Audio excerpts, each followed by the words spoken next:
Hello everyone. My name is Priyanka Sharma-Juan. I'm thanking you all so much to join this session on mental health issues. Before we go any further, I would like you to please mute yourself so that we can have a better sound quality. Okay. So then let's start. Okay.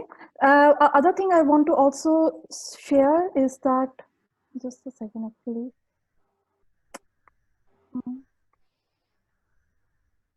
All participants are requested. Understanding mental health among STEM researchers and ways to deal with the STEM and STEM researcher. Just a second, I will share the screen again.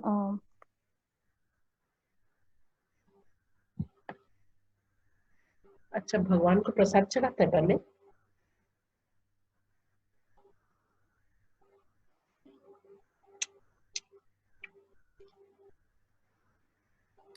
ये लो पापा Excuse me, Sushmita, can you please mute your microphone? Thanks.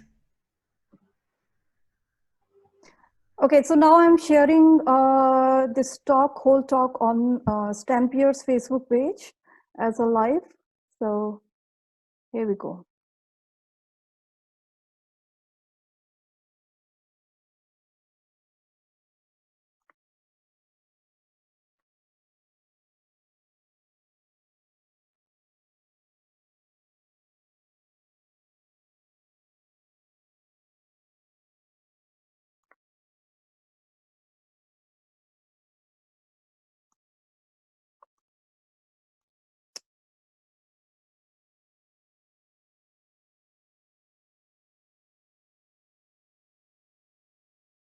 There is some problem with this. It's keep repeating itself.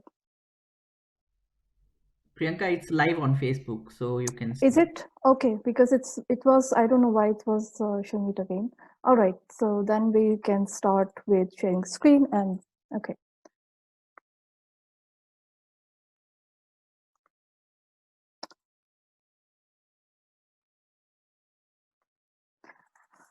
All right.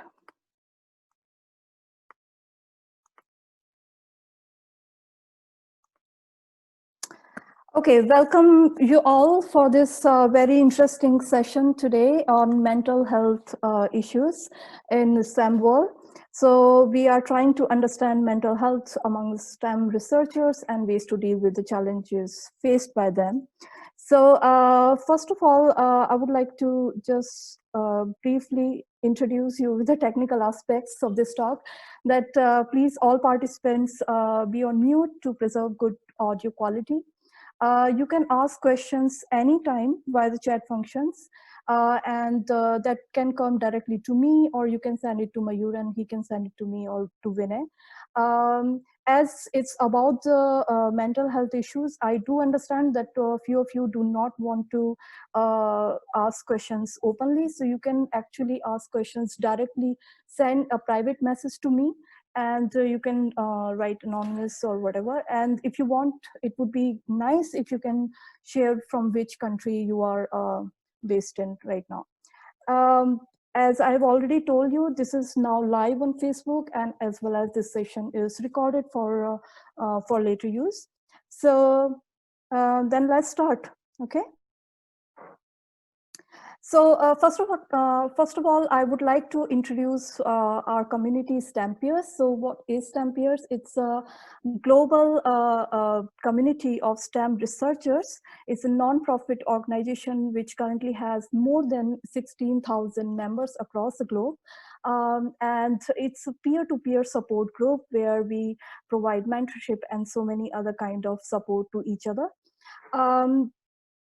STEMPeers has taken a lot of initiative in previous years, and which includes mentorship programs. There are some other writing programs, and so many other kind of initiative has been taken by more than 200 volunteers across various initiatives. And welcome all of you who are part of STEMPeers and not part of STEMPeers. Maybe you can join it later on. So why we are here today? We are here today to talk about the mental health issues that STEM researchers faces. So if you you already may know, but if you don't know, I can briefly tell these stats from the Cactus Foundation that there are 7.8 million researchers in the world of 7.7 billion people. There are 3 of 4 faculty positions which has no job security. So it's a highly, I would say, insecure field. You all know that STEM researchers have to keep writing grant application, and only 1 out of 8 grant applications get accepted. And the STEM researchers are 6 times more likely to experience anxiety and depression as compared to general population. So we kind of know that there are a lot of issues in the field. However, in the previous year, it was largely ignored that there are mental health issues in the STEM field, but it came in notice from the Nature survey done in 2019 with the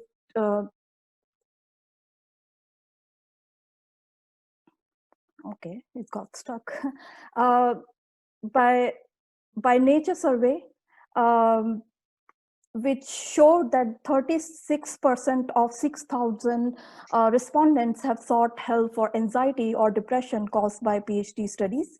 And 1/3 of them sought help from places other than their institutions, and 18% sought help at their institution, but they felt that it was not enough. So that was kind of rang the bell, and everybody was like, okay, this issue exists and we need to really address it properly. So, but if you notice here, these figures, this 36% figure is based on the people who sought help. But we all know not everybody who go through anxiety and depression actually sought help. So the real number is actually more worrisome. And in fact, our own internal survey done a month ago, for a few hours only, we opened this survey and we found astonishing result. We found that around 70% responded, 46 responses. They showed that they felt depressed or anxious, which was related to their PhD or postdoc. And more than 70% respondents said that they felt socially isolated on some point, and they are also continuously worried about their future. So this is the situation, and it's not a very happy situation for sure. So that's why it's very important that we talk about this issue, and we also see that what are the solutions exist to us, how can we help ourselves and help our peers in this situation. So, so I would like to then welcome our guest today from EMOTICONS India. First of all, welcome Nikunja, Ms.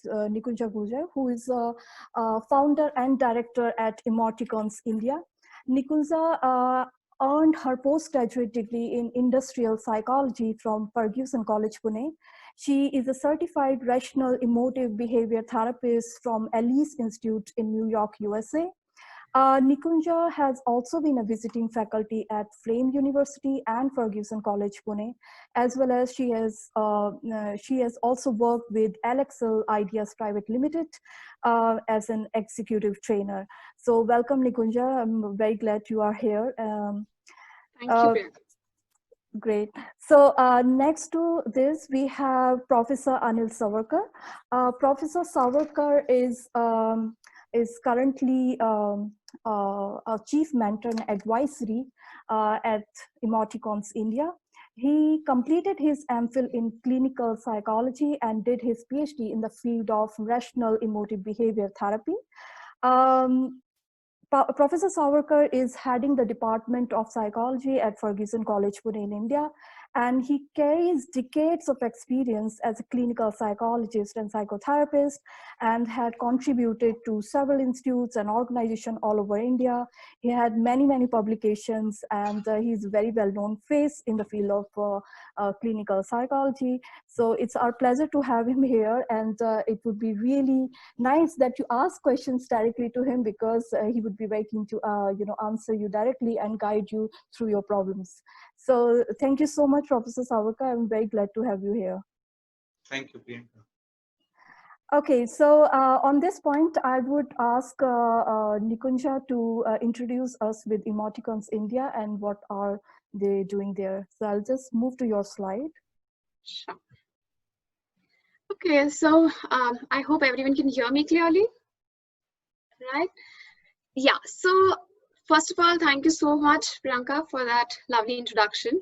And I would definitely like to thank the entire STEMPeers team, the community, and especially Vinay and you for having us here for this entire discussion that we have been having about this webinar, and for really taking this important topic ahead to help the community know more about it. So that's what we will be focusing on today. And not going too much in detail, I would definitely like to introduce EMOTICONS India in brief, understanding that EMOTICONS India basically started with this one of the visions that it's easier to build a stronger child than to repair a broken man. And I think most of you would agree with me here, right? So EMOTICONS India then started with a lot of preventive as well as curative services. And it's one of the organizations which serves all the mental health related challenges in Pune, working globally right now.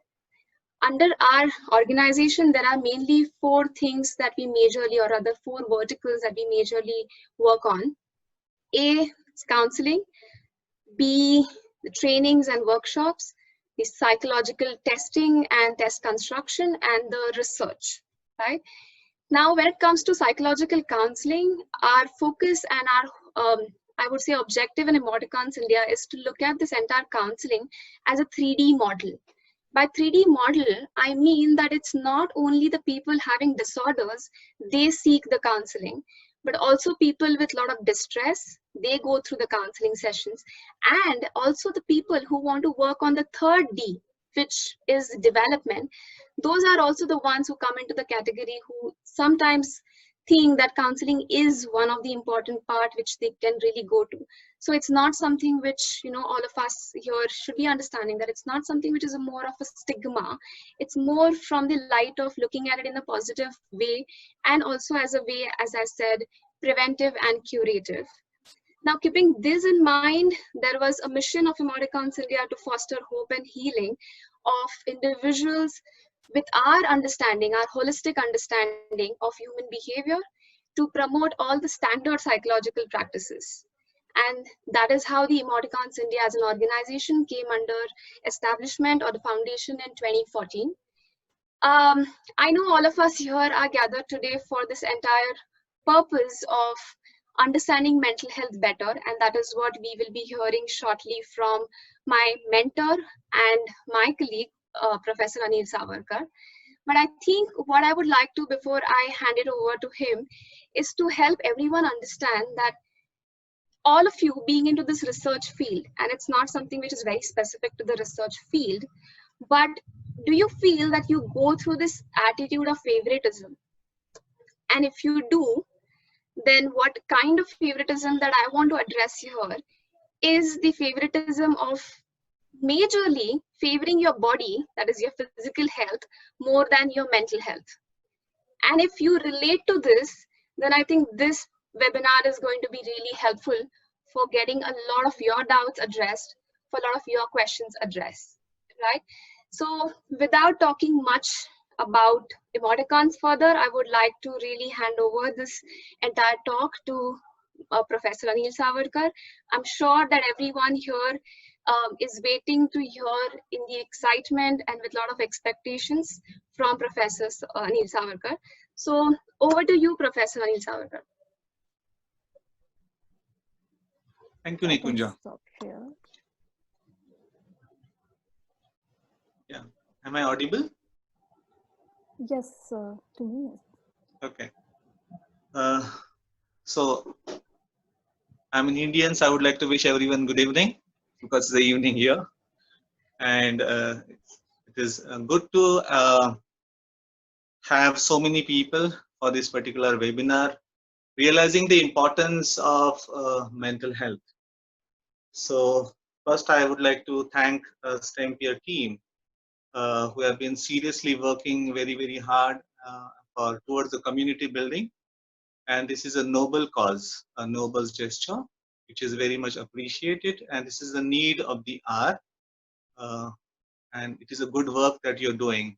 And it can be a wonderful team. EMOTICONS also is very dedicated, okay, towards the same cause. So as I've spoken to Priyanka, I would like to have this webinar, this session more on the question answer basis. But then before that, I would like to give a particular perspective, right? So I will need some time. I would like to give a particular perspective and I want you to understand the mental health from a particular perspective. I would like to elaborate on that. And then once I finish, maybe you can ask the questions, right? Now, understanding that most of you from the research background, okay, I'm also from the research background and I love it. It's very core to me. Being a professor, I'm a psychologist, I'm a researcher, so a lot of objectivity. Usually I like it. So that's nice thing.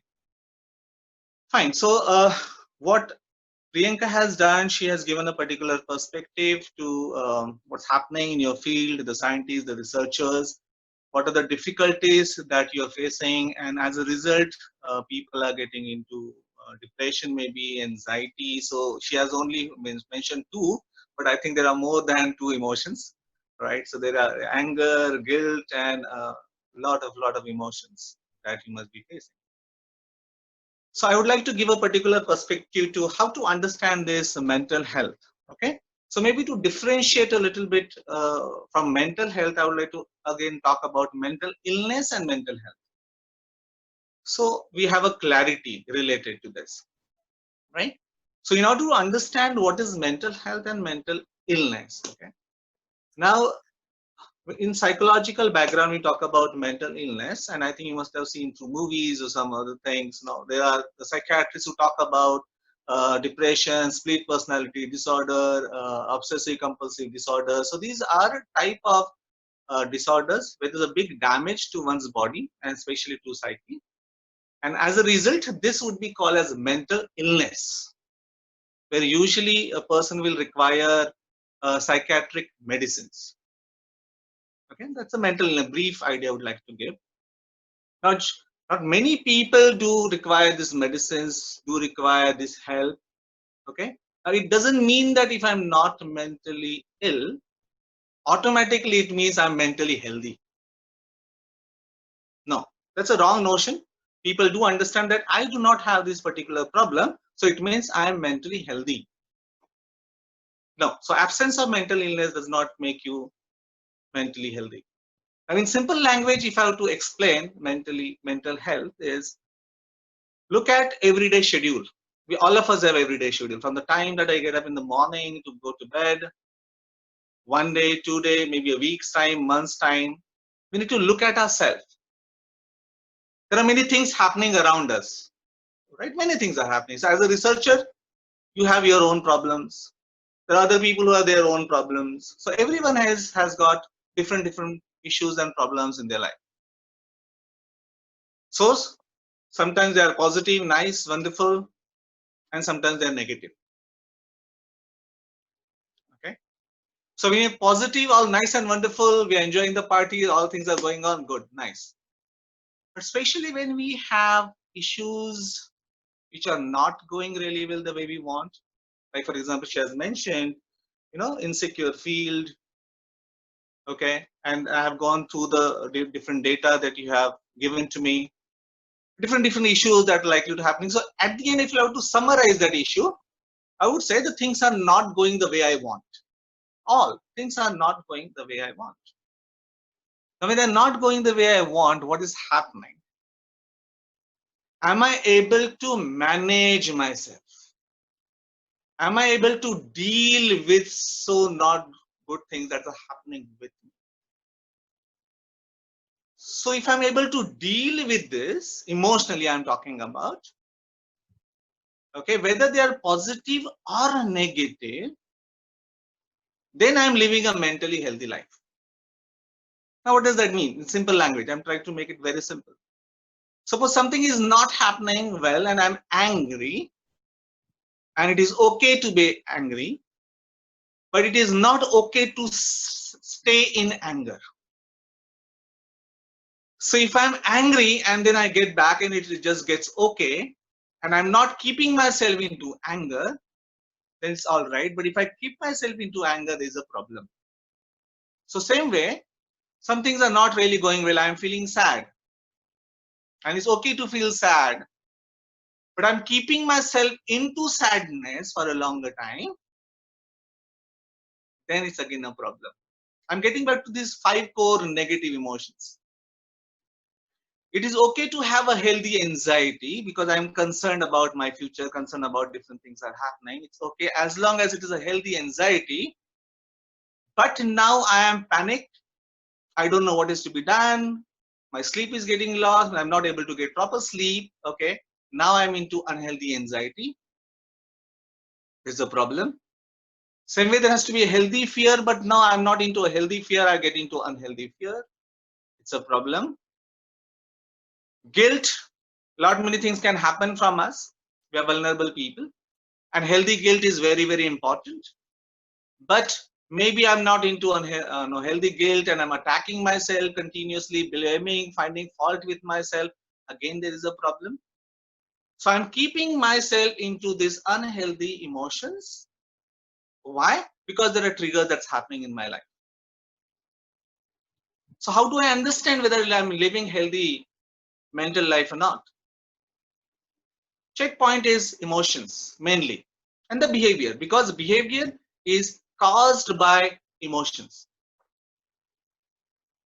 And emotions are channelized by what we process here. And what we process here happens because there are things happening to us. So let's look at the connection. So there are things happening around me, positive, negative. I process something here. And then there is an emotional turmoil. And not only emotion for momentary, I'm keeping myself maybe one day in that same emotion, second day, third day, fourth day, fifth day. And as I told you, when you spoke about depression, what this depression means. Depression requires the clinical explanation. It requires 2 weeks to keep yourself into this sadness. And when you keep yourself into sadness, you see there's a change. No, you are aware about dopamine, serotonin, and other neurotransmitters. So there's an excess level of this neurotransmitter, or maybe it is a control inhibit level of neurotransmitters, and now there's a imbalance. So continuously we keep ourselves in this state, and there where the depression starts. And 2 weeks is sufficient to now change your bodily function, because now you're not going to have a control over your body is going to react. And that's the reason in depression people either gain weight or lose weight. Sleep loss is a problem, cannot concentrate.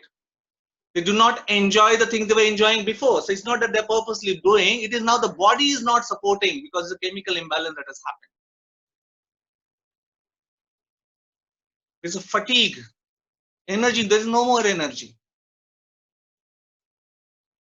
And all this is what? It's pain. It's pain, a strong pain, a psychological pain. And I am not seeking help maybe. I'm not doing anything about it. I don't know what is to be done. Why should I tell the other people? We know that I'm a vulnerable person. So there's an immense pain, continues, and I want to get rid of this pain. So what do? Because there's an emotional turmoil, I have continuous suicidal thoughts. Because I want to get rid of this pain. See, I'm keeping myself into depression. Okay, I keep myself into anxiety, and I will talk about that, why these things. I keep myself into guilt continuously, whatever that's happening. Okay, and we are not able to cope up really well. And it continues there where you need to realize that no, you're not maybe mental. So when you say severe depression, I spoke about this, what is happening now, bodily change. It's an indication of severe depression. So you directly do not get into severe depression. It starts with mild symptoms, then the moderate. And when the body reacts so strongly, that's where I call it severe depression now. It's not under your control now. You require medicines. So there where the severe depression would be a mental illness.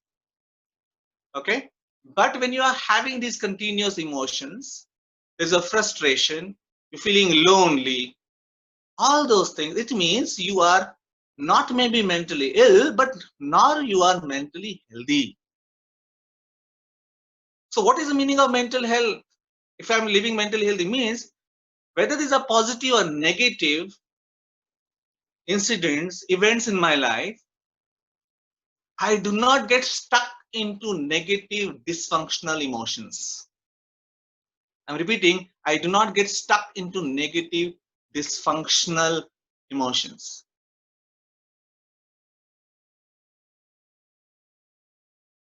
And there where I need to ask my question, am I smart about my emotions? So maybe we are smart in all so many things. That's what all world talks about IQ. We have been right from the beginning have processed only IQ most of the time. Okay. And these days people are talking about EQ, emotional quotient. So simple language of EQ according to me is, am I able to deal with my negative dysfunctional emotions? And somewhere maybe is not happening, it means I am not living emotionally healthy life. And that is going to cause now problem because there's a turmoil. So it is going to spill over on my profession, is going to spill over on my family. So maybe I'm angry and I don't know how to deal with and continue. And then I see a soft target. Maybe at home I take out all this anger on someone else. Maybe in the profession I'm taking it out. I do not know how to handle anxiety maybe, and that's the reason I'm continuously having this physiological change in my body. So illness starts, it doesn't start quickly. It takes time. And I'm telling you, in psychologically, in psychiatric field, 75% of the illnesses I'm talking about, illnesses, if you have little idea about psychiatry and mental illness, okay, 75% are caused by negative dysfunctional emotions, the turmoil that we have, physiological change. And there are 25% which is direct physiological. I don't want to talk about. So 75% they come from this negative dysfunctional emotions. And negative dysfunctional emotions, they come from life events that are there happening around.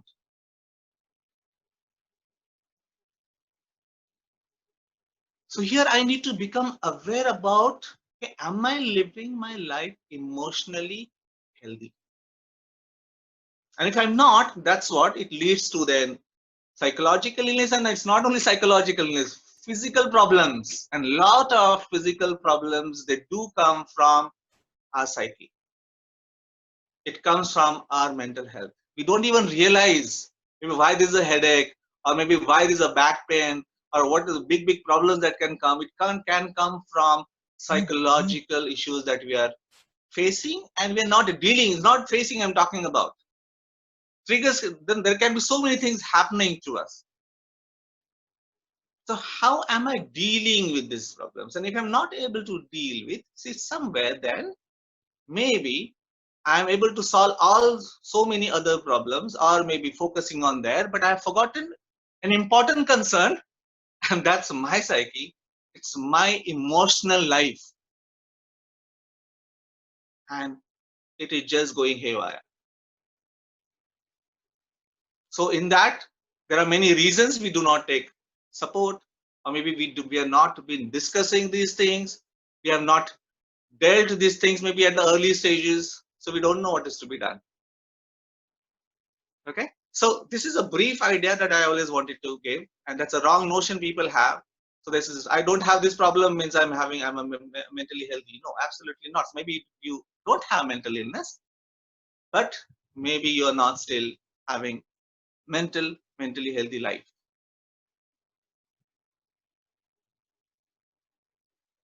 Right? So this is a brief thing, try to understand that what is the difference between mental illness and mentally healthy life. Yeah, Priyanka, anything you want to ask? Because there are so many things for me to tell, and maybe I would like to keep to the related thing so that I just cannot don't want to get into another area. Thank you so much. I think it was very, very informative, and I'm sure we all learned quite a lot of things today. And it's really shocking that around 75% of illness that originates from negative dysfunctional emotions. So I think it's very important to really understand our emotions and really work on it in the initial phases rather than it becomes really huge issue for us. So I would like to ask everybody to keep their questions ready, and we can take directly questions. As I said earlier, if you don't want to ask openly, you can send your questions directly just to me. Keep it concise, keep it clear, and I'll ask Dr. Sarwakar about it. So maybe we can, Dr. Sarwakar, you have already seen the data we sent you, that if we talk about the issues of the mental health issues of the STEMPeer community, STEM community, it's mainly falls in several categories. The one is, I think, the toxic environment. I think most of the people they face in the lab, they are working, and as you know, in research, you are most of the time in the lab, and then Absolutely. you are having toxic PI, or it's mainly mentorship related problems people have, and it becomes so big in their life because most of the time is spent there, and the person who is really regulating kind of their career is not caring about it, and sometimes they stop their publications. Sometimes it could be that you are not getting enough support and guidance in your project. Sometimes it's you are just left alone to deal with your problems, lab related problems. So in that condition, like how a person can really motivate themselves and deal with this kind of situation. Perfect. All right. I think you have asked the relevant question. So again, maybe it continues to what I was saying. So let's see, maybe right now, since I spoke to you, this we get into this negative dysfunctional emotions. Now maybe related to your question is we need to find out how are these, why, how do we get into this negative emotions? Okay. So as I told you that whether we like it or not, all of us are likely to have problems. Sure. All of us. So researchers are going to have their own issues. But main understanding that maybe we have got into is wrong. And that I would like to speak about. Right? So to start with, I would like to give maybe a broader understanding. And this we need to really have a little philosophy about the world that we are living in. Okay? So we need to look at and have a proper objective understanding. And as a scientist, we are able to understand, I think, this quickly. That if I have to ask you, how is this world that we are living in? It's good, it's bad, right? So if I say it's good, I said, look around, COVID-19 happening, it's not really going wonderful. Okay, so having that particular perspective will not be okay. Second, world is totally bad. No, look around, there are many things are happening good. So having a perspective that world is good, bad is not a better approach. And according to the best approach, I would always say that the world is neither good nor bad, but in this particular world, we can live reasonably happy life. World is neither good nor bad, and in this world, we can live reasonably happy life. That perspective is very, very important. Why? Because it comes back to now, you being a researcher, scientist, you're going to have your own issues. So the question is, are these issues that are likely to happen? See, I will not pick up one. Any issue. to research related. Maybe I'm not able to publish, maybe I'm insecure, the family problem, all different things. As a scientist, maybe I'm trying to work hard and try to get a solution to something, and then I'm not getting a proper solution. So see, as I told you, I would like to summarize all these things. One thing is the things are not going the way I want. Anything, right? So what happens to me psychologically, my focus is that the things which are not happening the way I want is the main cause of my problem. Is the main cause. So let's pick up, maybe there's a job insecurity. And there's an insecurity, and that's why I have anxiety. See? So there's an insecurity, and therefore that insecurity causes me anxiety. And I would like to challenge this statement. If there is this causes me anxiety, no, it does not cause you anxiety. Insecurity is a trigger, it's not the cause. And as a scientist, you understand. If something is the cause, then you put 110,000 people, everyone will have similar level of anxiety, and everyone would be anxious. And you will check, not everyone into anxiety in the same condition. And if everyone is not anxious in the same condition, then how can something be as the cause? Because the effect is changing. And effect is changing means there's a different thing that's happening. You are getting anxious, or many other people are getting anxious, not directly because of the insecurity. So I would like to change, and I would like to call this as a contributing factor. Yes, definitely. So these triggers are a contributing factors, and I would give weightage maybe 20% contributing factor, but 80% contribution is from my side. And that is how I evaluate the thing that is happening around me. Very, very important.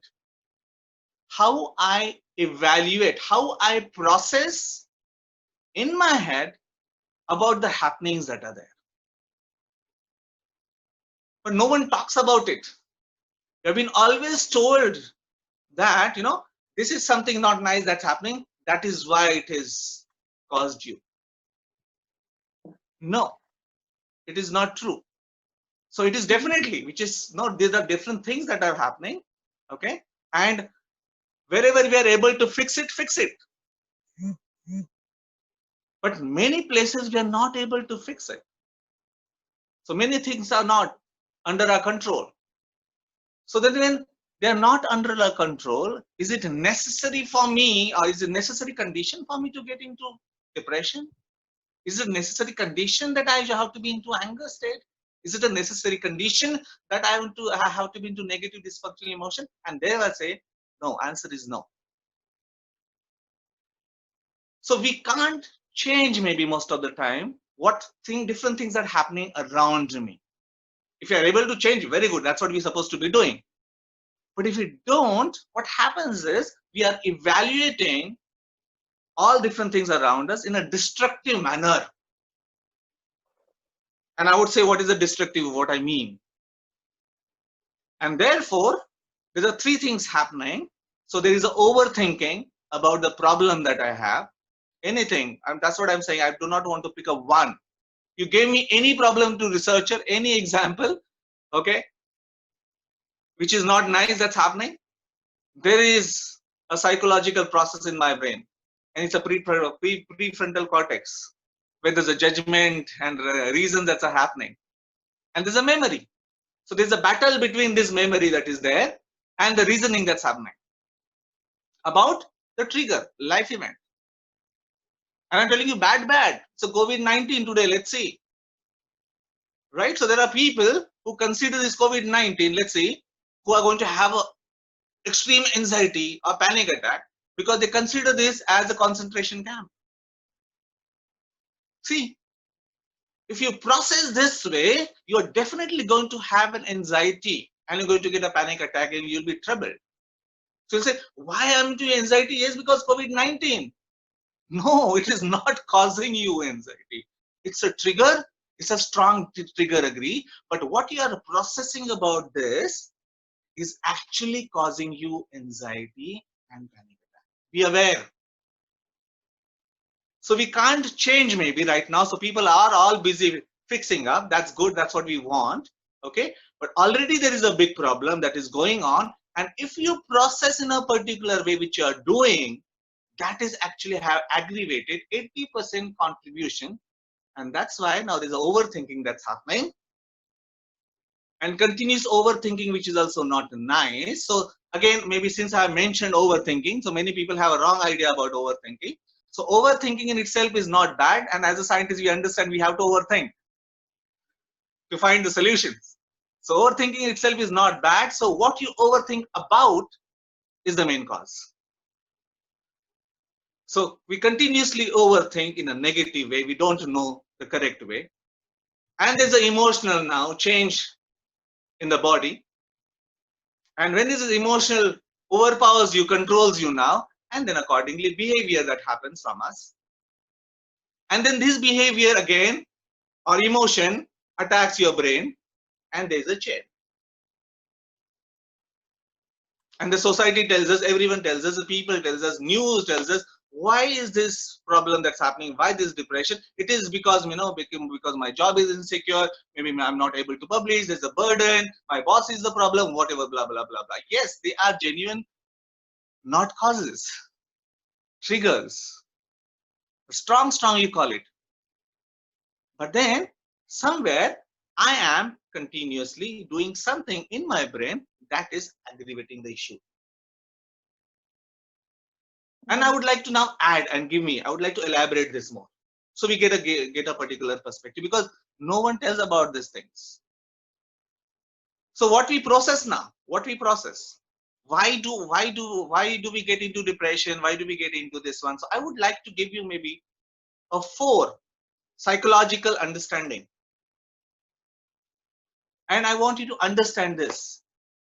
So when some trigger that is there, which we think cause, we need to actually change now that it is not the cause.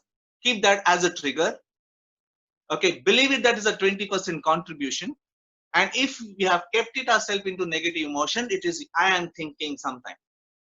And I'm going to tell you now what we are thinking, and usually what we think. And not only think, it's not simple thinking, it's not simple thinking, it's conviction. It's a belief. It's a belief that we have. And unfortunately, down the years, the upbringing that we are, whatever the world that we come from, we have got this in our system. Okay? And I would like to name this 4 thought process, 4 perspective. And these would be that I'm telling you, you take any problem. I want maybe after this webinar or during the webinar, that as I talk, you listen to this perspective that I'm going to tell you and look at if you're having any problem, check whether what I'm saying is not correct or not.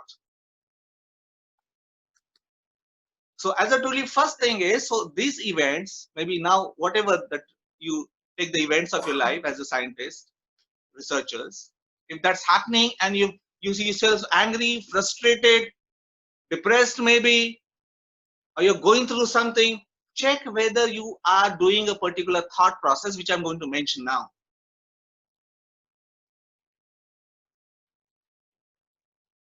And these thought process, you can have all 4, all 3, all 2, or even 1, that if you hold it, you're going to have a problem. And also you will see if people think about mood swings, maybe right now I'm feeling very depressed, other time I'm feeling anxious, third time I'm feeling guilty. We talk about mood swings, right? So there's an explanation to these mood swings. Why these mood swings happening? Because we are changing from these thought processes, which I'm going to mention. So whichever thought process is dominant, you're going to have that emotion. Then maybe second dominant, third dominant, fourth dominant. So you're moving from emotions to emotions. So let me introduce first one. So it's actually, there's no chronological order. This is first, second, third, but I would like to maybe mention. So first one I would like to say talk about is self-depreciation. It's a thought process. Not everyone must be going through, by the way, but you need to check whether that's a tendency, right? So I think as we maybe before the webinar, you were having discussion I was listening to, and I think I don't remember his name, but he was trying to mention people having a problem also the presentation. Okay, people go through anxiety. Why people are going through anxiety? Is it the presentation maybe for the company that has to be made? Is the problem? That's why? Or there is something else? So it's connected. So let me talk about this. As I told you, self-depreciation is a belief system. It's a thought process where I am getting into tendency. Now this is I'm getting into tendency to find fault with myself, to blame myself. Okay? To find fault with myself, to blame myself. And how does it happen? So there's a concept called confirmed reality and perceived reality. Researchers, you're going to be with me, I understand, because you will be able to understand this quickly. Confirmed reality and perceived reality. So let's see, maybe I went for an interview, all right, went for an interview, and my interview did not go well, right? And then at home, maybe I come back, what's happening? I'm sad. Not only sad, okay, as I told you, fine, it's okay to be sad because you did not get through interview. But with this person is not sad. It's almost whole night is disturbed. Second day the person is disturbed. Third day, and now the person has given up. I don't want to go for the interview. And you ask and interact with the person, will say, "Oh, I'm good for nothing. This happens with me every time. I'm not able to do anything. This is how I am." Look at what the person believes. This is all perceived reality actually. The confirmed reality in this year is just that I went for the interview, but I was not selected. I did not get through. That's it. That's the confirmed reality. But I don't remain there. I don't remain there. I move continuously. I don't do overthinking. See? So, not getting through the interview, we think is the cause. No, it's a trigger. It was not nice. Absolutely. But now I am keeping myself into sadness because of the overthinking, and overthinking, which is unhealthy, as I told you. Now, this is self-depreciation, a tendency to remain into perceived reality here, okay, continuously calling and attacking oneself. So what is going to happen? You're going to feel sad and very sad.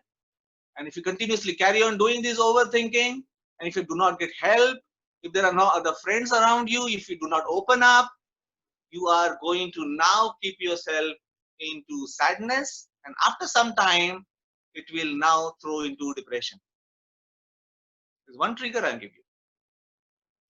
So where is the issue? Can you change what happened in that job interview? No, I can't change. I can't change what things when they do not happen the way I want. I can't. So is it a necessary condition that I have to be into depression? No. I feel sad? Absolutely okay. You want to take a little more time? Okay, fine. But you cannot keep yourself into sadness. We need to take the responsibility for our emotional life.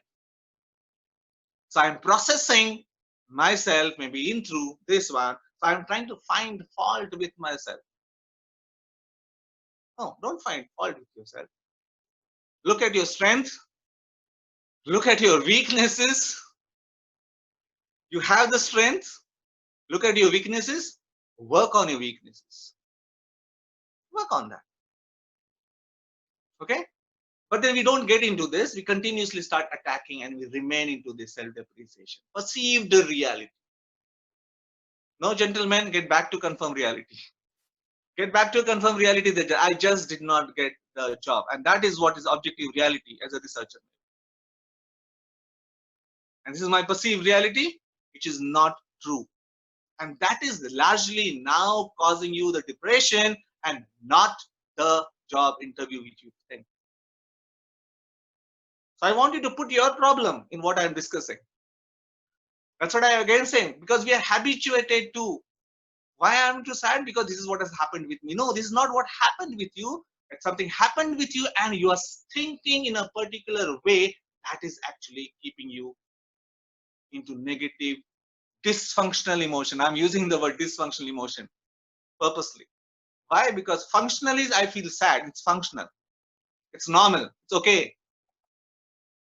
But after some time, this physiology will get into physiological change, and there where you'll now get into dysfunctional emotion. Like a thermometer, maybe let's see 1, 2, 3.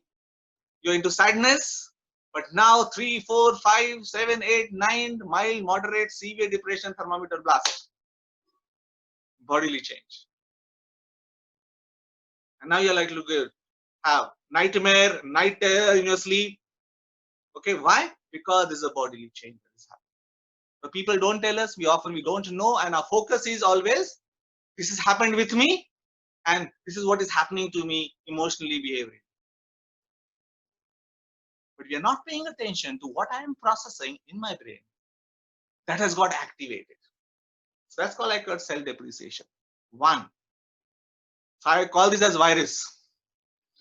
It's not nice. Unhealthy thought pattern got activated. Anil, sorry, Yeah. sorry to disturb you. So I think Mayur has a question. Yes, please. Thank you, Professor Sarwakar. It's very interesting to talk about self-depreciation. And you mentioned about one of the examples that you go to an interview, you do not clear the interview, and that's the trigger that essentially leads you into that phase. What I'm thinking of in a different context, where you actually, as a PhD or a postdoc, go to the lab on continuously, day after day. How would that differ from the one-time event that you just described? I'm just trying to understand that aspect, and if you could clarify a bit on that.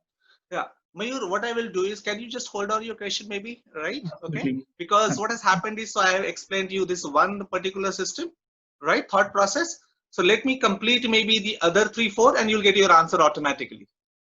Right? Okay, I will come back to your answer. And if you still don't get an answer, okay, we'll come back to that. So I've just maybe explained to you one thought process, and maybe let me explain to the other thought process, and your answer will be automatically answered, I think so. And if you don't, we'll come back to that. Right, Mayur? Is that okay? Yeah, fine. So I will get back to his question maybe later. So this is the first thought process, self-depreciation. Second one is called awfulization. Okay. Now, what is the meaning of awfulization? Again, it's a tendency, a thought pattern which gets activated. Again, about this, all about the triggers, different life events that happen. So, an awfulization is a tendency to magnify the problem in the head. To magnify the problem in the head. So, thing can be 10% bad, can be 20% bad, can be 30% bad, 40% bad. Pull it to 90% bad, all right, but never pull it to 100% bad. The moment you magnify the problem in the head, anything, what is going to happen to my future? So when you magnify means the statements that you make, my world is over. I'm not able to function. This is what the thought process that gets activated. And what are we doing here is we are putting the pressure on this small fellow here, the brain. Because brain perceives threatening. Why it releases the chemicals which is not in the balance position? Because it perceives threatening. And pressing is directly not the something which is external causing here. It is there. Definitely things are not happening nice. Agree to that. But that is not the direct cause. That's a contributing factor. Direct cause is present within me. I'm evaluating here is where in my brain I'm perceiving that when this happens, there is no solution. Finish, over, all the door closed. So it's about the past or it's about the future. What if I'm not able to publish my paper in that impact factor maybe? Oh, if not, it's going to be bad. All right, fine. So let me do something to fix that. And continuously thinking about, if this doesn't happen, then what? Then what means not something negative is likely to happen. So I'm thinking in a particular way, closing all the doors, that there's no way out. So when brain perceives it, there is no way out about certain situation that's happening, you are going to get into anxiety now. And it's not healthy anxiety. So healthy anxiety is concern, it's which motivates me to do something. That's healthy anxiety, correct? Thermometer, I want to give that thermometer. That's something very, very important. 1, 2, 3, healthy anxiety we need to be having. Great. But not into unhealthy anxiety, 8, 9, 10. If this happens, that happens, then finish over. My life is going to be over. I can live only when I have this one. If I'm able to achieve this, only then my life would be successful. Blah, blah, blah, blah. It's been put in our head. So the society believes. So we think, and not only think, it comes from conviction and belief. So why not you're going to have anxiety? Not a healthy anxiety, you're going to have unhealthy anxiety, and you're going to be living into unhealthy anxiety almost every day. And tomorrow when I want to get up in the morning, maybe I'm feeling I'm not motivated. Why? Is that the event directly causing? No, it can be fixed whatever level it can be. But I am continuously have threatened my brain by closing the door. If this happens, this is going to be very bad. I will not able to function, finish, over, hammering. Now consciously, now when you're hammered so much, in the sleep, brain is processing unconsciously. And that's why I have terror, nightmare, night terrors, dreams, very, very bad dreams. And then another issue, why I'm having these bad dreams. So this comes from that again is a belief which gets activated. That's called awfulization, tendency to magnify the problem in the head, where I, in my brain, process that there is no way out, finish, close. And it's actually not true. And it's never true. I'm using the word, it's never true. You call it 90% bad, 99% bad. As long as I'm living, still I can manage. It's going to be bad, yes. It's going to be tough, yes. Because tough people last, tough time do not last. But if you consider this awful in the brain, where you give a message, command to the brain, then it is going to now send the chemicals in your body. And from this belief, usually anxiety people get into. So see, as I told you, the mood swings. So the way that anxiety comes, and as anxiety comes from the tendency to magnify the problem which have happened maybe in the past, which are happening maybe in the present. I'm continuously evaluating this happen, that happen. If I don't achieve this, if I don't get that, say it's going to be bad, yes. Tough, yes. It's awful, haha. It's going to be verified. There's not going to be any way. Check what is going to happen now to you. You're going to now lose your sleep, and this is going to increase because there's going to be chemical imbalance. Thermometer 3, 4, 5, it's increasing. 8, 9, 10, and be careful. Don't get into now mental illness, because panic attack and phobias are just waiting. So our focus is what? Again, our focus gets back to what is happening to me and what has happened in my life. But I'm not again paying attention to what I'm doing here in my thought process. Because wherever I go, this psyche, this fellow goes with me. If I go to any place, this is going to be with me, and I'm processing. So that awfulization. So as I told you, see, that if you are into awfulization, then you're going to have anxiety. Okay, also maybe you're feeling sad. Okay, if you're attacking yourself, finding fault with yourself, not accepting your strength and weaknesses, maybe finding fault, getting into that self-blame continuously, you're going to feel sad, you're going to get into depression, you're going to feel guilty. Not healthy guilt. Healthy guilt is taking the responsibility. Hey, okay, you know what, this has happened from me, and I accept, take the responsibility and make every effort not to repeat. Maybe that is okay. That's healthy guilt. But unhealthy guilt, oh, finish, over, I'm bad, blah, blah, blah, blah. No, now you're moving from healthy guilt to unhealthy guilt. You're ashamed. And that is not going to do any good to anyone. So taking the responsibility is perfect. Accepting that I'm a vulnerable person, yes. All right. Go ahead, work on your weaknesses, because that's important. Maybe you're working in a company and all this. Work on that because it's needed. So this is what I'm calling you second thought process, awfulization. Third one, and I purposely put the third one actually, but this is the core one. And I want you to understand this because very often this thought process people are not able to understand properly. Okay, this particular thought process. And this I would call as demandingness. Or another name to this demandingness, I would like to call this as absolutism. Now, what is that? Do we need to have expectations in life? Yes, please. Do we have? We have. There are many people, no, you having a problem because you're having too many expectations. No, I would say no. We need to have expectations. And please have expectation. That's what motivates us. But we need to realize one reality that expectations, yes, but not necessarily the expectations are likely to be fulfilled. So I told you the world is neither good nor bad. And it's going to strike us very hard. Sometimes frequently, unfortunately. Okay. So this is, when I say having the expectation is okay, but not the demandingness or absolutism. So what is the difference? Now let's see, maybe Mayur had mentioned a little bit maybe about going to the lab and expecting that I get proper result maybe in something. Let's see. Right? And that is a proper expectation I should get.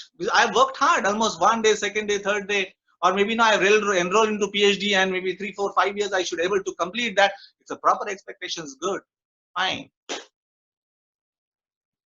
But now that's a reality.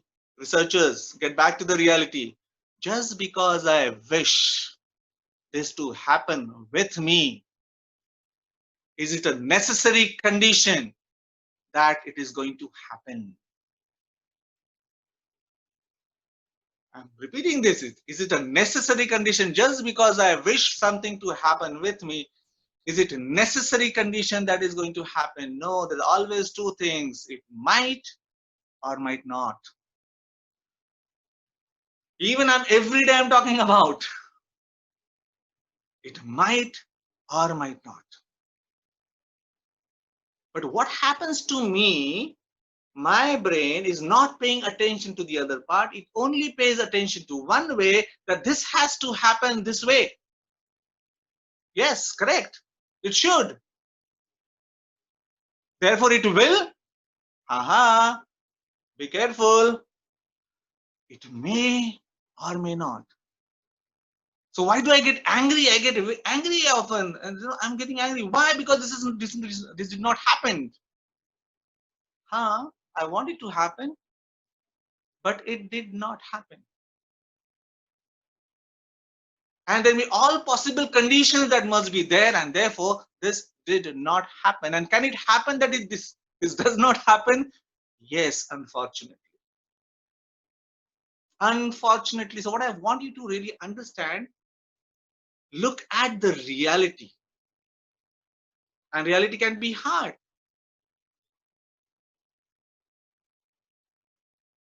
Okay, so we get angry. Now, anger is a common emotion. Why I'm using this word anger here? Because anger is a common emotion which shoots from this demandingness, shoots from this absolutism. Now, please understand, don't misunderstand demandingness as an English word. So we should stop demandingness. No, this is not what I'm trying to say. That's what many people don't understand what I'm trying to say here when it comes to this belief. So we should go for whatever we want. Absolutely, that is not a problem. Go ahead, researcher want to publish? Yes, let's see. No, I've worked hard, I've planned blah blah blah, right, and have submitted to my guide, and I hope that my guide is going to take care or maybe give a proper evaluation to this one. Yes, I wish, and it's important. Therefore, it is going to happen that way only. If it happens, very good. Please enjoy, have party. But if it doesn't happen, what is the first question to me? How is it possible that this can happen? See, how is it possible? You know, related to this one, I just want to give a little example. It's a little funny example, but I want to give. So I'm a professor, and with my students, and I'm very friendly, so they can come and talk to me anytime and come to my cabin and discuss. So just small incident I would like to tell you. So they were preparing for a fest, and one of the girls came very, very angry, in all red face in my cabin. Sir, I said, what happened? Sir, my friend. Okay, what happened to your friend? My friend is so selfish. I said, okay. All right, what happened? Sir, she behaved selfishly. She is so selfish. When did it happen? Sir, in the morning. I said, what time right now? It's 4 o'clock. And you're still angry. Yes, sir, I'm angry because she is so selfish. How can she be so selfish? I told her, okay, I understand that you do not want your friend to be selfish, but she behaved selfishly, right? Yes, sir, that's what I'm trying to say. But I'm telling you, so she behaved selfishly. It means that she can be, your best friend can be selfish, right? And she's wondering what Anil sir is saying. So who is keeping you into anger? Is that your friend? She's gone enjoying life maybe somewhere.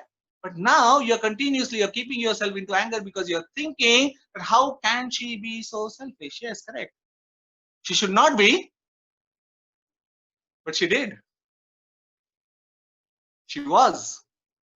And this weird bitter reality can happen. And if you continuously carry on asking how is it possible, you'll not get an answer. Sorry. This is what I'm trying to say, people. Okay. We want all this thing to be wonderful, but unfortunately, if you go with this philosophy that I wish and therefore it has to and it is going to happen this way only, then you're not ready for the reality. You're ready one way only. That's what the brain is going to process, and then it's going to perceive now or threatening to yourself, and the energy likely to be produced, and that is going to have anger. And this is the question likely to ask now: how can this happen? And second, how can this happen with me? How can this happen? And how can this happen with me? No. So you need to change that. It should not happen with me. You're correct. Rational. But it should not happen with me. Therefore, it cannot happen. It's not rational now. You're getting into irrational. You don't want it to happen. You're rational. And therefore, it cannot happen. Irrational. And that is causing you anger. And not that person directly. So whatever is a trigger, but now this is causing you because you are into now not expectation, but you are into absolutism, demanding. Your brain is only perceiving one way, looking at only one reality. And that's I call demandingness, please. So why we keep ourselves into demandingness? Because our brain is not ready, our psyche is not ready to look at the reality, a bitter reality that can happen with me. I don't want to happen, agreed. But can it happen? Unfortunately, yes. Anything can happen. Anything can happen. Anil sir, after this talk, is going to be alive or dead? I don't know. I don't wish. I don't. But it's not in my hand. It's not in my hand. It's not in my hand what are my loved one, what is going to happen with them. I wish they're all going to be healthy, nice, wonderful. But can something to happen with them? Yes.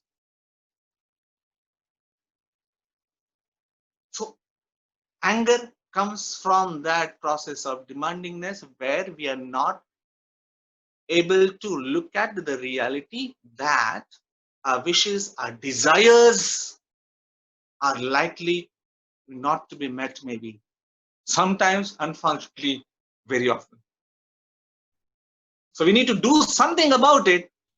That's the way ahead to fix it, whatever possible, but not continue remaining why it has happened. The whole question is very often, why me? Sorry, no answer. Why me? No answer, sorry. So accepting this time it is you. Or be accepting this 3-4 times, maybe this is you. And maybe check whether what errors that you are making, maybe that's why it is somewhere you. Active approach. And not the passive approach. Why? Okay, so we go with expectation, absolutely go with desires, no problem, go ahead with that, but be ready and anticipate that things might not go the way I want.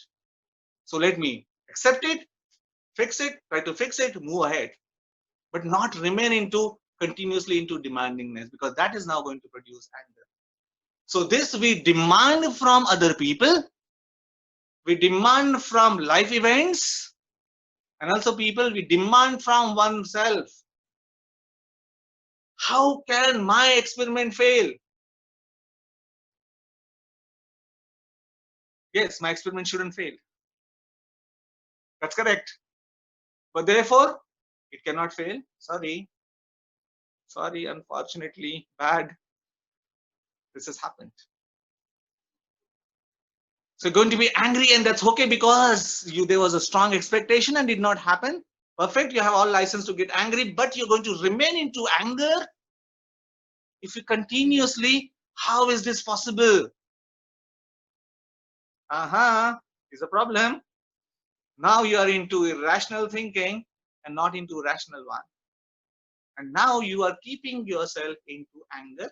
So it's not going to be healthy anger. You're going to move the thermometer up unhealthy anger. So going to upset and angry with yourself. Get upset with yourself, fine. Why? Because maybe you're not worked hard, maybe. It's a possibility to get upset. Absolutely all right. But don't remain there. And if you're going to remain there, please check. This is what the thought process that you are doing. That how can it happen with me? It should not happen. Okay. Therefore, it cannot happen. No. Sorry. So this is demandingness from life events, demandingness from other people, demandingness from oneself. Very important thought process, people, I'm telling you. So strong anger comes from there. And there's another thought process in line with this. So I explained to you self-depreciation, I've explained to you awfulization, I've explained to you absolutism, demandingness. There's one more, and that is low frustration tolerance. Now again, low frustration tolerance here is a belief, a thought process, a belief that when this happened, I just can't stand this situation. I just can't stand this person. I just can't stand this life events. We say this, if you realize, and not only say, we believe that I just can't stand, I just can't tolerate. And actually it's not true. We have immense ability to tolerate, and it is given to us. Because it is not physical, it is psychological. Physical is different. I have a toothache, it's a pain. It's a proper pain. But psychological pain, largely caused by us. By putting and keeping ourselves into this thought process about life events. So I continuously tell myself that this I just can't stand and I can't tolerate. So it is actually not true. It's not that I can't, but I don't want to. I don't want to. Okay. Now don't misunderstand this belief. That's what the wrong ideas people get. So therefore you should carry on tolerating. No. Therefore we have immense ability to tolerate. We need to tolerate every Tom, Nick and Harry. No, absolutely not. We need to believe in this particular ability, and we need to tolerate for something that should be tolerated. Tolerate to your weaknesses. Tolerate important people in our life. There are many things which are good, maybe some things will not good because they are important. So tolerance, this belief comes from the motivation. There's a purpose to tolerate.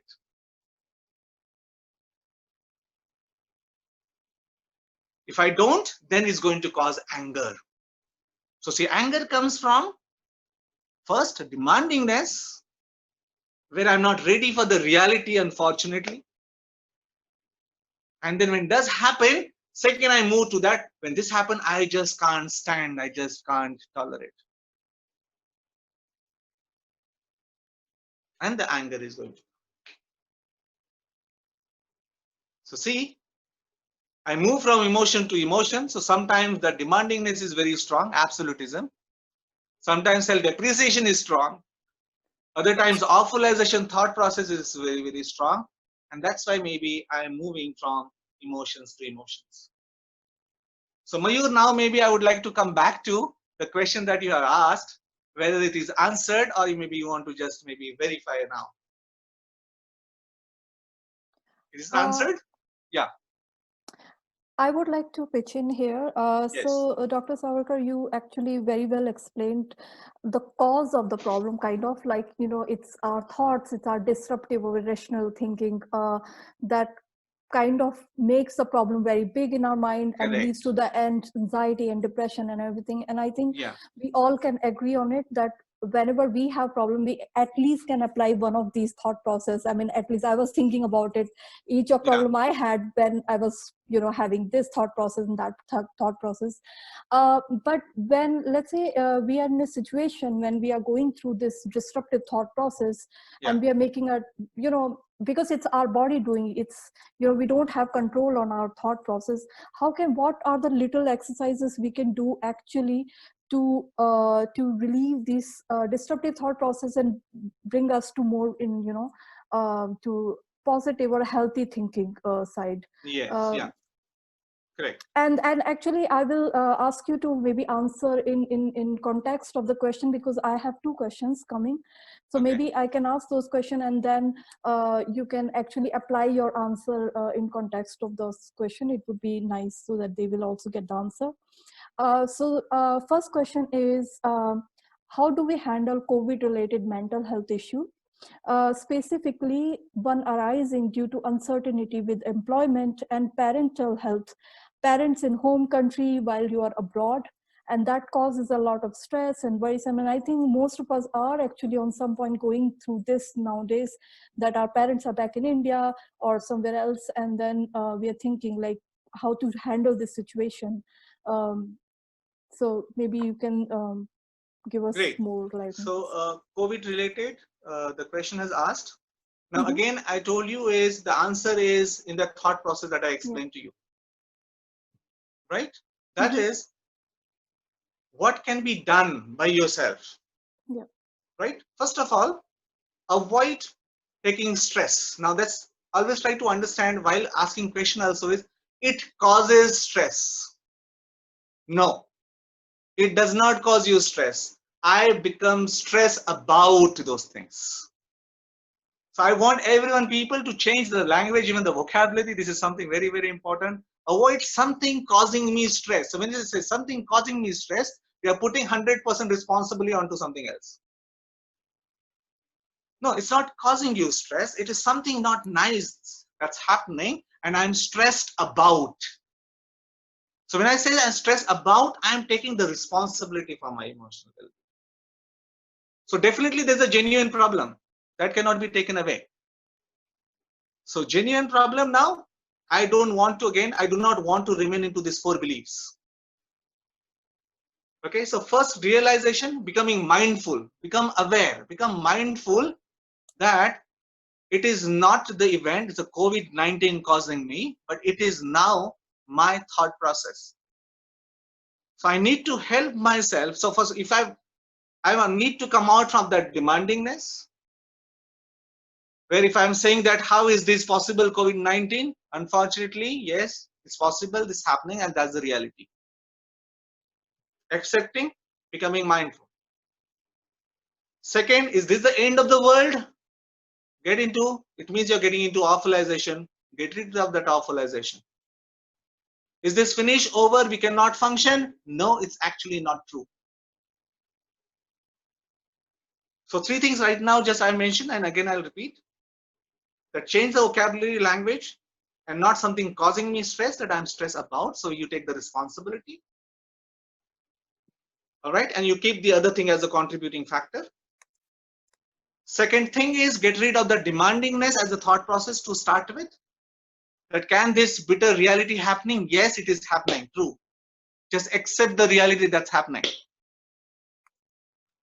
Second, then again, because awfulization is likely to be active here is where you consider the world is over, finish? No. Because if you continuously do that, it is going to cause anxiety.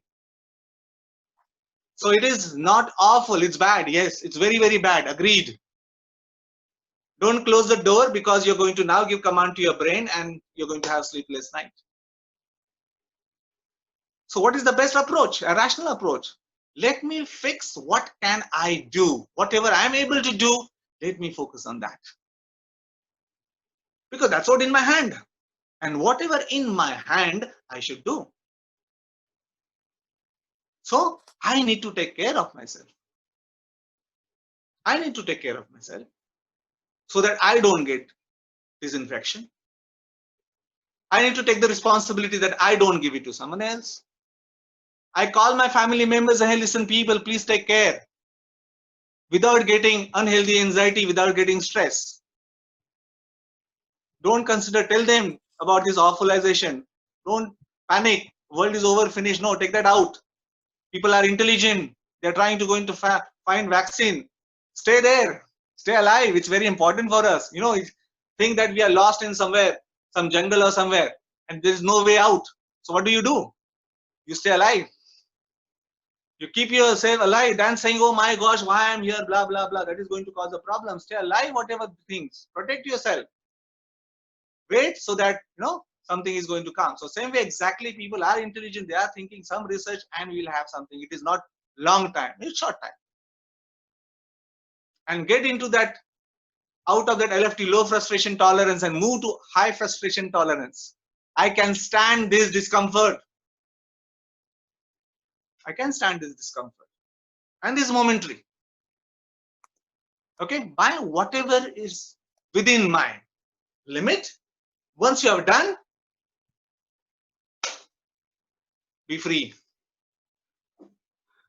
Let it go the way. So you are taking precautions. You're taking what is to be done, right? And you're advising other people. Rational approach towards the problem. Always, any problem in life, please try to understand that whatever is there in my hand, try to fix it. And something you can't do anything is you just leave it realistically. And that's the best approach, that without having panic and anxiety, we'll be able to manage this COVID-19. And there are many people doing it. Mayur wants to ask something here. Yes, Mayur. Mayur, please. Sorry for bothering you with questions again and again, but that's okay. Absolutely.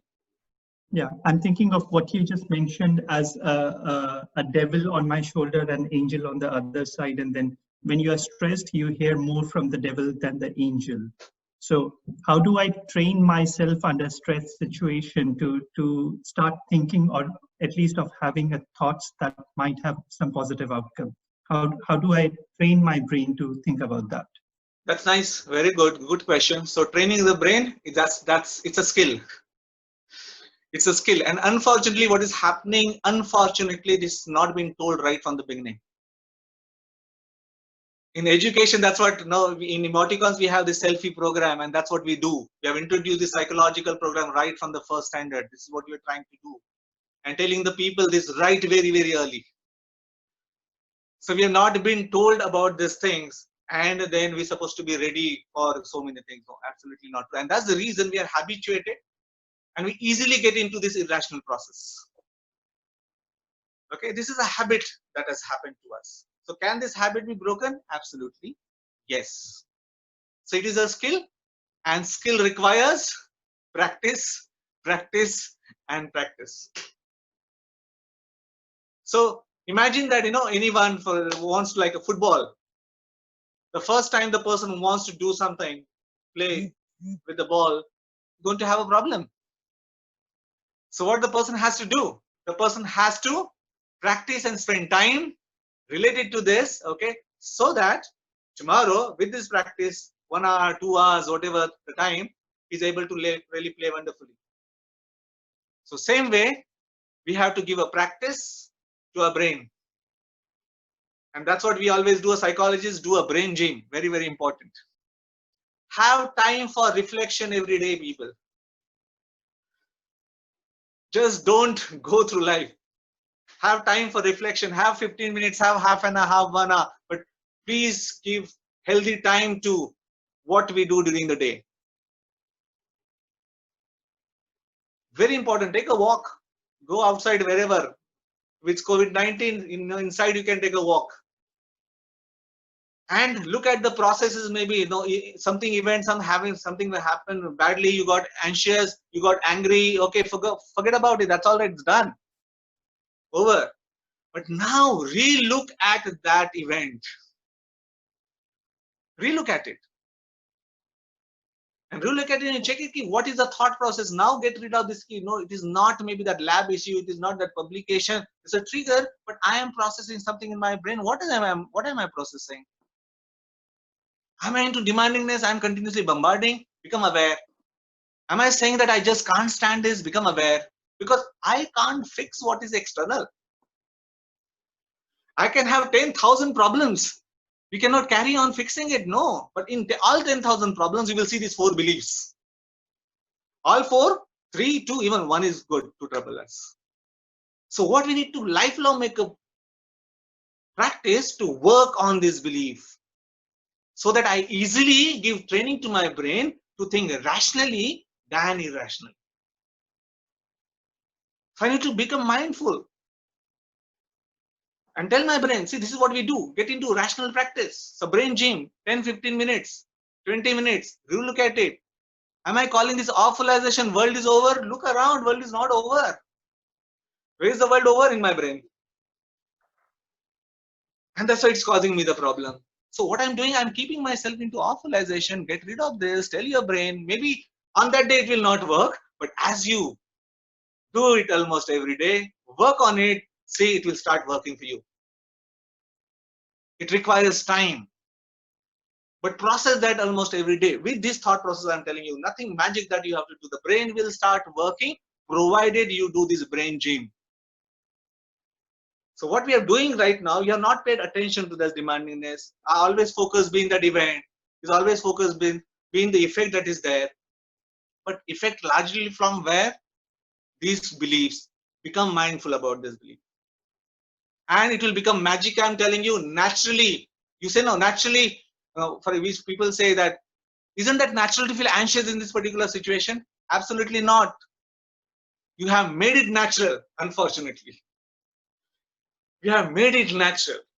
And if it is natural, that is the argument, check in the same situation, anything threatening, if there are 10 people, and check with all 10 people are anxious. If all 10 people are anxious, then that's the cause. And you will see, no, there's a difference. And why the difference? So between the event and the emotion, there's this brain. So all those people who are going to look at this awfulization, they will get into anxiety. Other people will feel, okay, fine, it is little. But then after that, they'll say, okay, I can manage. It will be different.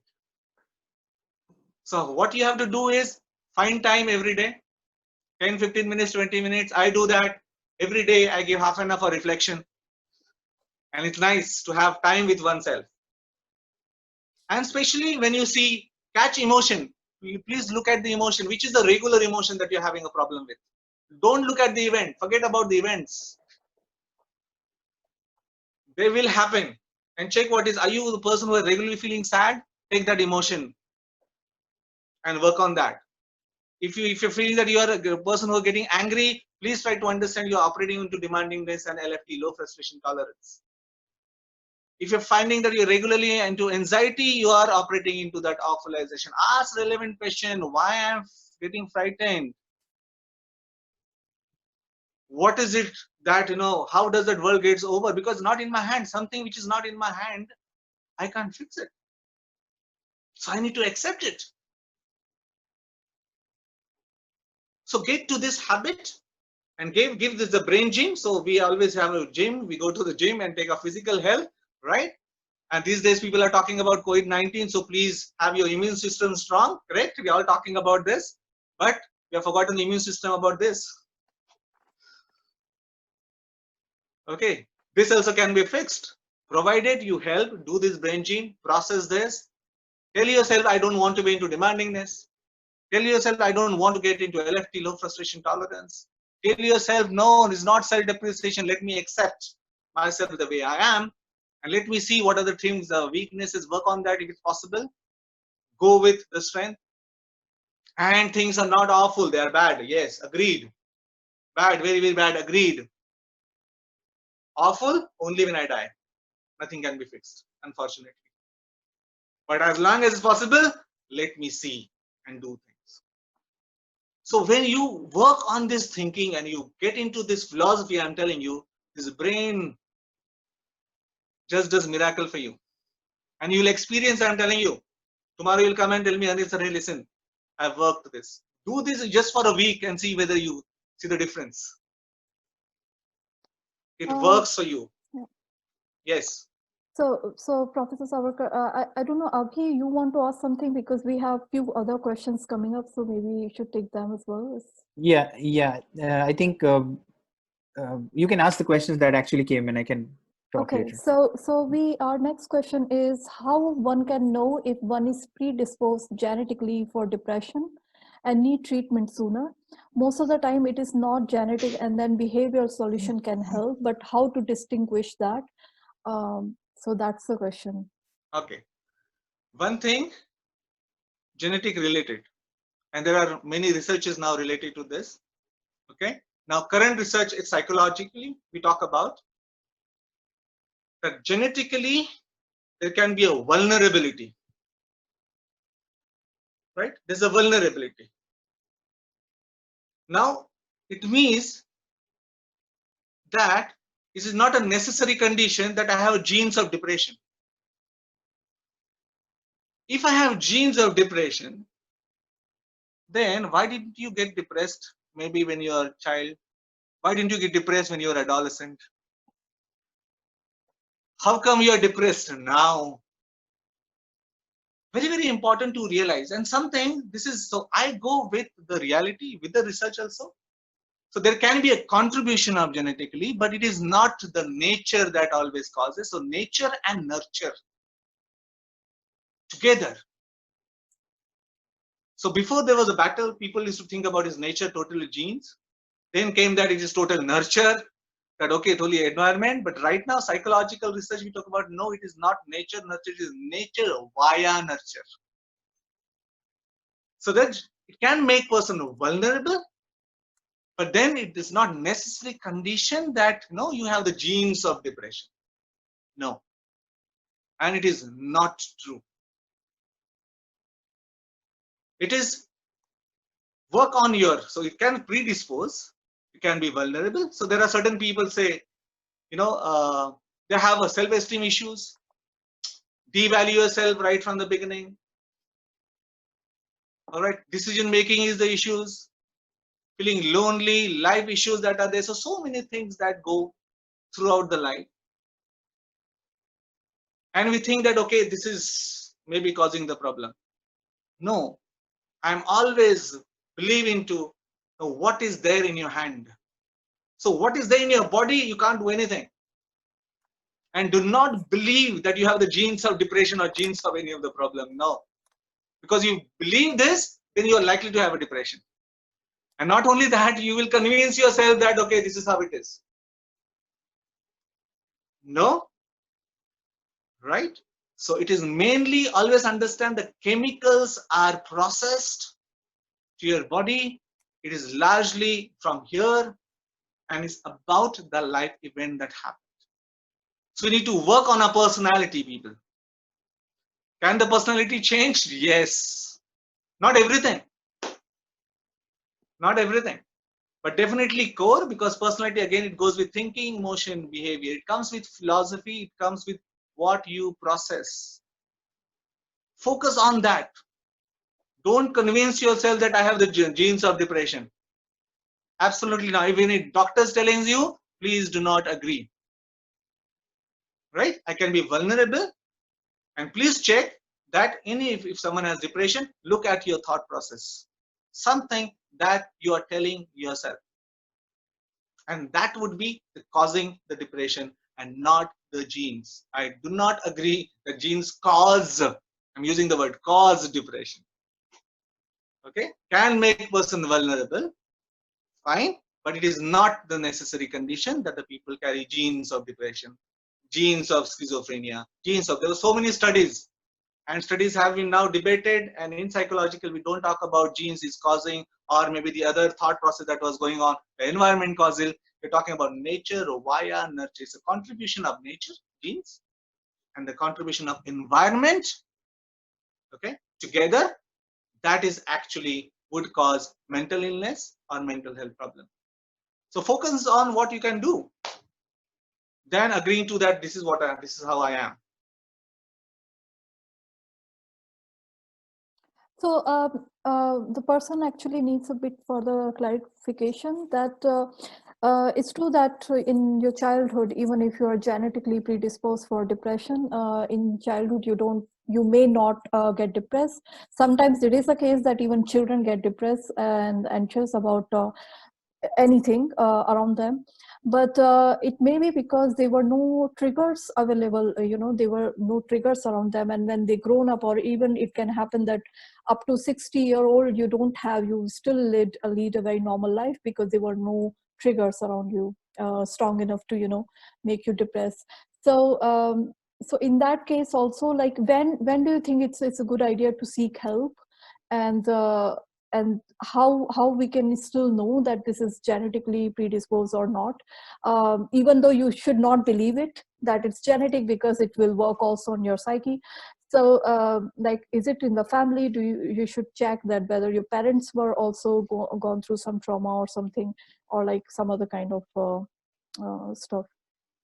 See, this is again, I will come back to that. This is what I've been always been talking about the genes, because as I told you, I'm not only a professor, a psychologist, and taking counseling sessions. So many people with depressions, people with suicide, people with cancer, coming back and all. And after, being counseling so many people, all right, it is also personal experience again, that whether you like it or not, depression that is happening, it is some life event that is happening. It's a past that is there, or maybe present or future, and some of the people are not able to cope up, not able to manage. There is no proper social support, and as I talk to them, that's what comes out again and again. This is happening, that is happening, this is happening. Now, I have not seen a single case in my life that the person says, I don't know, or there is nothing in my life and I'm depressed. Nothing in my life and depressed, that will be an example. Okay, it's all going really, really well. So when people say, they may not be aware. So there are cases people say, I don't know, but I am depressed. So then I process, I talk and find out, and always you will see something that people are disturbed about. So there is no point in going in a family checking whether you have a depression or no. If you have a depression, that I'm likely to have depression. No, that would be not a healthy way of coping this depression. Absolutely not. Right. Because depression, please, chemical imbalance that is there. All right. And as rightly you said, okay, there was no triggers. Okay, now today you have a trigger. So let's say you have a trigger. But then about the trigger, what are you doing? The moment there's a trigger activity, maybe at 60 years old there was no trigger, so you are vulnerable, let's see, and there's a trigger, but in a trigger you will always find this thought process going on. So what do? Work on your thought process. So see, so if the person is into severe depression, right, so I would always suggest that person to go to the psychiatrist. Why? Because what is the meaning of depression now? There's a chemical change, imbalance. So this antidepressant medicines would be needed.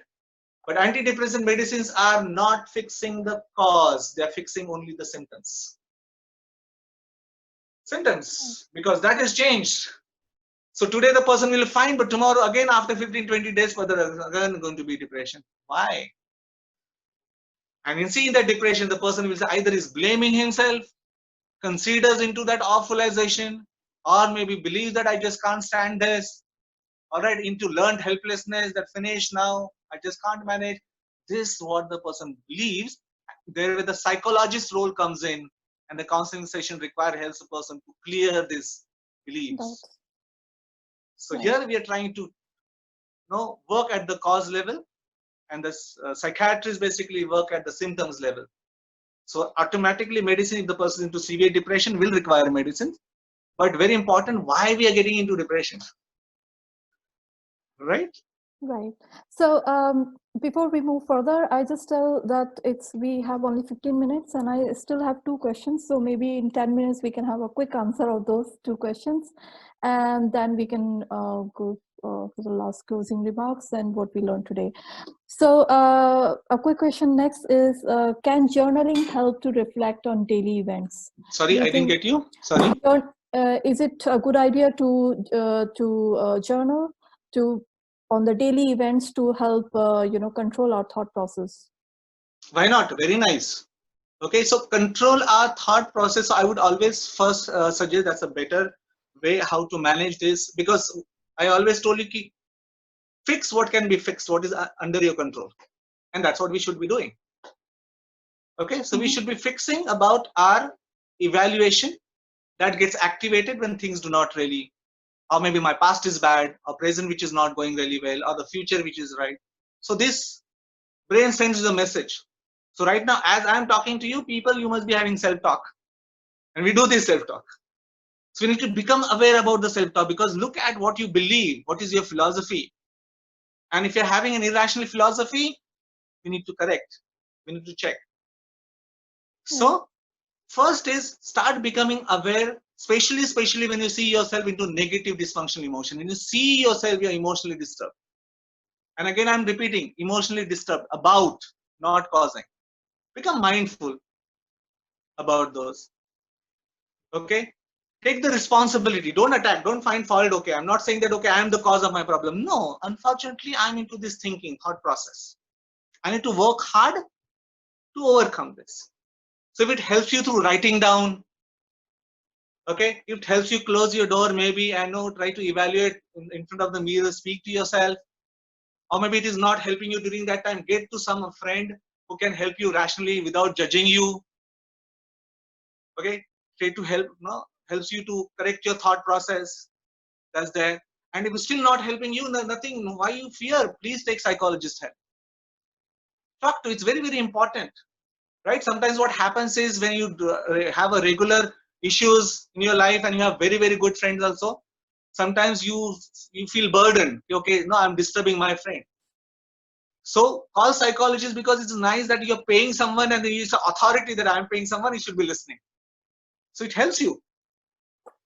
And take out from your system what is going on. Don't keep it, right? Take these different helps that are there. And I definitely believe that if you work on this particular belief, you can become your own counselor, you can become your own therapist, but it requires practice. It's going to take little time. So writing down, journalism, whatever, putting things down, but check whether you're putting it properly, doing properly. Thank you. So next question, maybe Abhi, you wanted to ask a question, right?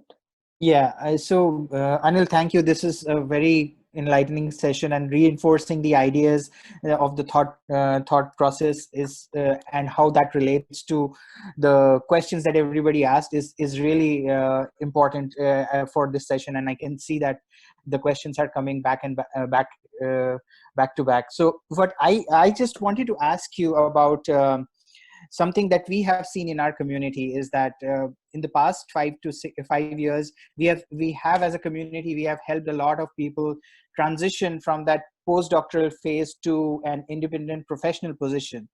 And as you might be aware that being a postdoc and doing research on a particular topic, it's very isolating job. It's like you are thinking on your own, devising the ideas, and then of course you go and present it to the lab, some feedback comes, and then you're back to your own groove. So this is a very repetitive process of isolated job. But when they transition, they are actually going ahead and leading different positions where they have to manage people, manage expectations of the people who are working with them. So there is a huge transition takes place, and I wanted your thoughts on how these new managers can be better managers, because previously we were not entrusted with this responsibility of managing expectations and the mental health of our team members. But now it is coming more and more pronounced, especially with new PIs in academia. They have to really walk that thin line, which they did not get when they were getting mentored. But when they move to now a new PI position, their expectations are different. And what do you think can these new managers do to make life better for their team members? Okay, that reminds me of another belief system that maybe I did not speak to you. Quickly, I will just talk about, right? Because that's again, it's my own reflection. So especially I'm talking about, I explained to you this 4 belief system. This actually comes from one of the very, very important psychologists, and his name is Albert Ellis. Okay, he talks about that's what you see, rational emotive therapy, and all I'm talking about, it depends on that, right? So these all, especially when the things do not go the way I want, and that's the reason where I get into negative dysfunctional emotion. Now I want to just briefly mention about the belief that I'm talking about. Okay, and this belief is especially it comes to the leaders, the managers and boss. And if you operate from this particular belief, maybe you'll not be troubled, but other people around you are likely to be troubled. And this belief, I said that I don't need to change. Very, very important. So when I'm boss and I get into this and I'm fixed with this particular thought that I don't need to change, means what I'm doing is right, can be little dangerous. Okay, and indirectly I will answer your question here is, so what we are likely to do as managers and bosses and all, we need to take care of that we don't become triggers to some other people. That's a huge responsibility. So when I am the boss, the environment has to be healthy around me. It's a very, very important responsibility, because if you do not keep that environment healthy, people are going to work, but they'll be operating from anxiety, they'll be operating from stress. All right, they will be having a belief system, it will be causing, but somewhere I do become stressed. The managers and also all of us, we need to first see that we maybe consciously, unconsciously do not trigger triggers. Means what? We need to see whatever work that I'm doing is the expectation that are there. This has to be relevant, genuine, possible, not unrealistic. And that is important responsibility to the managers. So it should be a teamwork. Okay, so every company, any organization, want to have success, want to go ahead, absolutely fine. That agreed. But whenever we have this, please have a realistic expectation, goal from the organization. It has to be a teamwork. All right, look at the people, come together. Should not be a solo person. Okay, this should not be a dictator. I am telling you, do this. So very often, unfortunately, we become result oriented. It's little danger. And we forget, become process oriented. We have to become process oriented. Very, very important. How we are carrying something, what we are doing to achieve somewhere.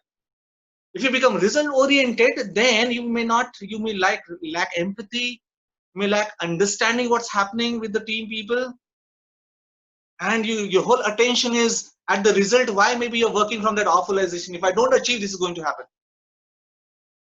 See, it's all coming back that I operate from there, and that's why I become result oriented. No. Yes, I need to. No, this again, I need to plan the goal. Okay. But never focus on the goal. This I always say. Okay. People say, focus on the goal, focus on the goal. No, like doing PhD. Oh my God, PhD, 5 years, 6 years. No, plan your PhD goal. Focus on the behavior today. Focus what I'm doing from morning to evening. Then maybe, oh my God, this is a big thing, because psychologically it is going to put pressure. So as a manager, team worker, come together and plan the goal. This has to be achieved. Okay, but focus on the behavior, looking at the strength and the weaknesses of the team members, and enjoy the process, people. because that is going to keep us mentally healthy, and not when you achieve that and have a party. It will remain only one day and it is finished. But what, so much of stress, so much of burden, blah, blah, blah. No. Enjoy the process. Difficulties are going to come. They are going to come. But look at the process. Let's not become triggers for each other. Any work can be achieved with this understanding. I am doing it. I'm the boss. I'm the HOD. I have teachers around me, and I keep healthy environment. Emoticons, we have so many people, we keep healthy environment. That is always our focus. So we don't become triggers to the other people. So the fifth belief is very, very dangerous. If you get into that, I'm the boss. Hey, listen, you're the boss, but boss for a purpose. That chair should not go in my head. Sorry, I'm saying this. No, absolutely. Very, That's but the what, chair should not go in my head, then it's going to be a problem. No, I'm a boss. I'm a leader for a particular purpose, and that I need to really understand. And the team is the best way to function. That's how it should be done. Thank you, Anil. Thank you. That's amazing. Thank you. Thank you so much. So our last question is from Anjali Ralhan Singh. She asked questions about the stigma related to emotional and mental health issue that is preventing people in seeking help from mental health professionals. Type of stigma associated are, for example, shame and embarrassment, fear of disclosing mental condition, and moreover, not believing themselves that they need help, as you also said it in the beginning. In due course of time, they get stuck into a vicious circle of negative thoughts and depression. And Anjali is asking if you have some comments over this situation and how people should judge themselves better, that they need help and it's okay. There's no shame about it if they have some issues.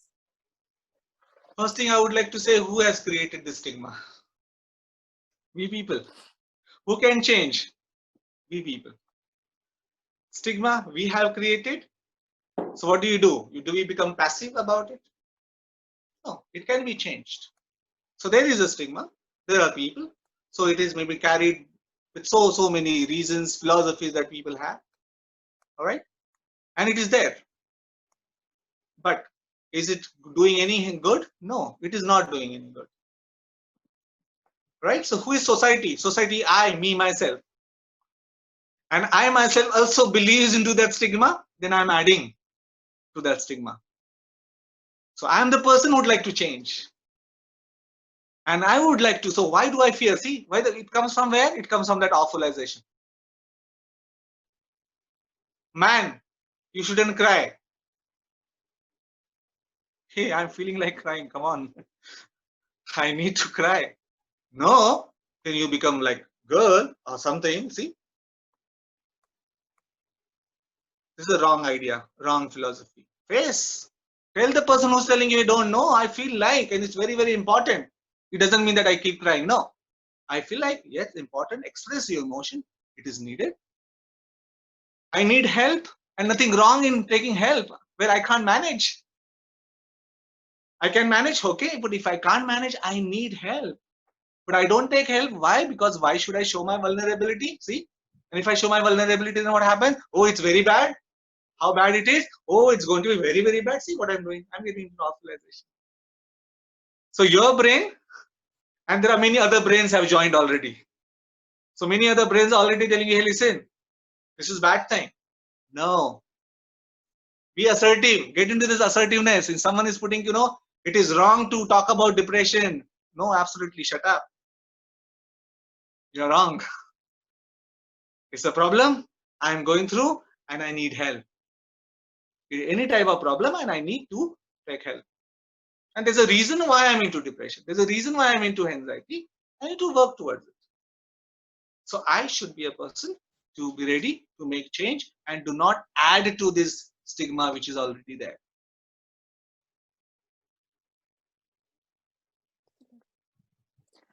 Okay, thank you so much, Professor Sarwakar. I think that also kind of answers Kanchan's next question. So maybe as we have only 2 minutes remaining, I will just quickly say thank you so much for all the this enlightening thoughts. We really learned a lot. I think the main exercise is that whenever you have some problem, whenever, even if it's a very little problem, like, you know, your day-to-day experiment is not working, train your thought in those conditions, so that when there's a bigger problem, like your publication is not going through, you can, you know, you can deal with that in a better way. Absolutely. So I think it's a day, like an everyday process. Have some time every day, 10 minutes, 15 minutes for Right. meditation, or walk, or do something for self-reflection. Think about your daily events and all. So that all can help you go through the difficult time. So with that, I think I'll say Abhinav to give closing remarks. And yeah.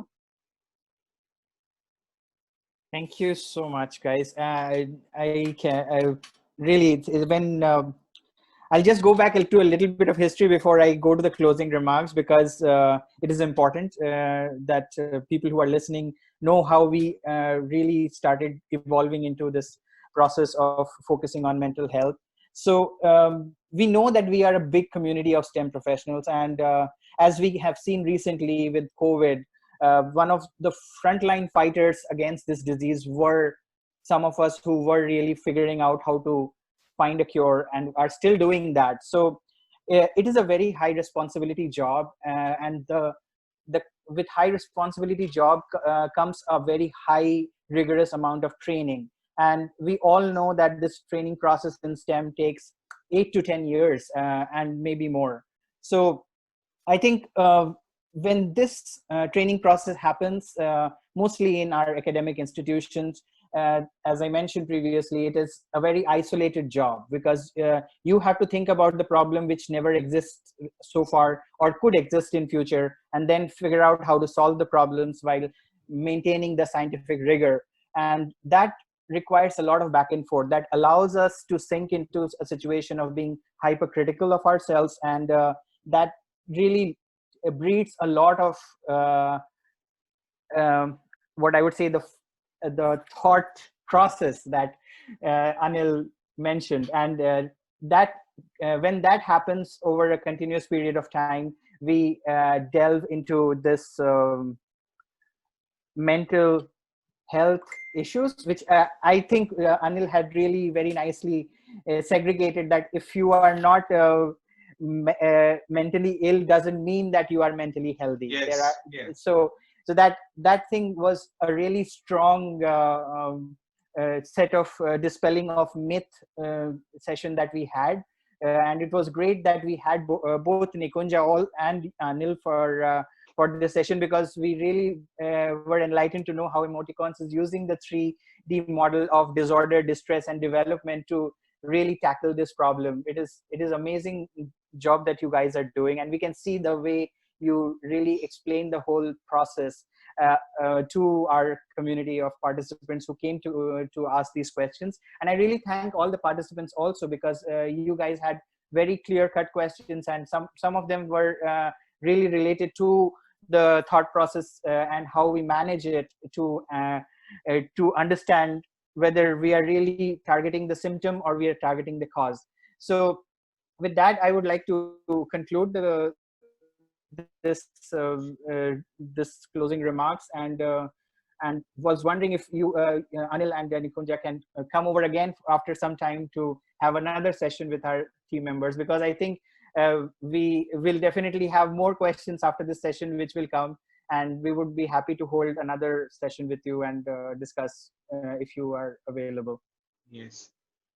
From my side, I would like to thank again. I really get fascinated, especially people like you think about these things, and so that we spread awareness around everyone and we are able to take care of our life. So thank you so much for inviting. So maybe just a concluding remark, I would always say, never allow the problems to control your life, but we should control the problems. So with that, I would like to thank everyone for joining. Thank you. Yes.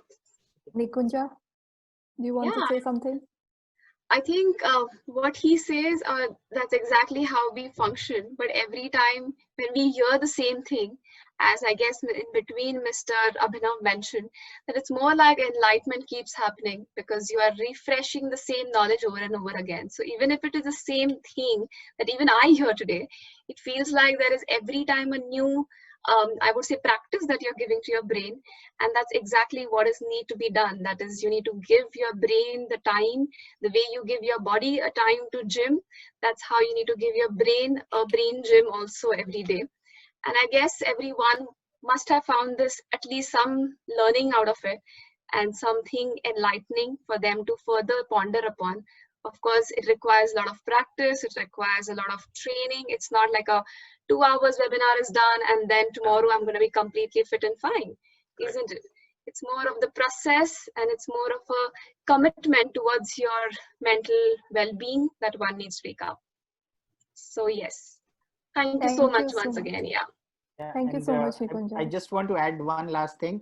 So whosoever is watching, we have this on Facebook, and whosoever participated today, it is always worthwhile to come back to this lecture and listen to the concepts that Dr. Sarwakar expressed. And because even whenever you get in trouble or whenever you're thinking or spiraling into any emotion, I think if you revisit this lecture, you will be able to really decipher whether you are thinking right about the problem or not. So it is my sincere request to anybody who is watching this, please feel free to come back to our group and watch this lecture again. It will really help you a lot. And if I can just add that a lot of such helpful talks in the webinars, we also keep holding, and those are freely available on our YouTube channel probably. So if you want to really have that 1 or 2 rationalizing hours, you know, to keep refreshing the same talk after you hear, I think that's one thing which is important, which is conditioning your mind now newly with those rational thought patterns, right? So maybe you can also have the access to that and go ahead, watch them. They are available free of cost out there. Yeah. Okay. Yes. Thank you. Thank you, Priyanka. Thank you so much, everyone. Yeah, thank you so much. So Bye, guys. I'm going to end the meeting now. So thank you so much. Bye-bye. Have a nice evening.